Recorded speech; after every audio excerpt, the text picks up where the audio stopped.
അത്തം തുടങ്ങിയാൽ പിന്നെ 6-ാം നാൾ തൃക്കേട്ടയാണ്. തിരുവോണം അടുക്കാറായി എന്നറിയിച്ചുകൊണ്ടാണ് തൃക്കേട്ടയുടെ വരവ്. വലിപ്പത്തിലും നിറത്തിലും കേമമായി വേണം തൃക്കേട്ട പൂക്കളം നിർമ്മിക്കാനെന്ന് പഴമക്കാർ പറയുന്നു.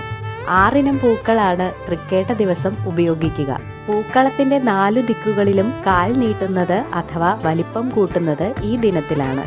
പൂക്കളത്തിന് വലിപ്പം കൂട്ടിയ ശേഷം ചാണകവും മെഴുകി കൊടുക്കാറുണ്ട്. ഒത്ത നടുക്ക് ദശപുഷ്പങ്ങളും വെച്ചുവരുന്നു. പൂക്കളത്തിന് മാറ്റുകൂട്ടുവാൻ പൂക്കുടകളും വെക്കാറുണ്ട്.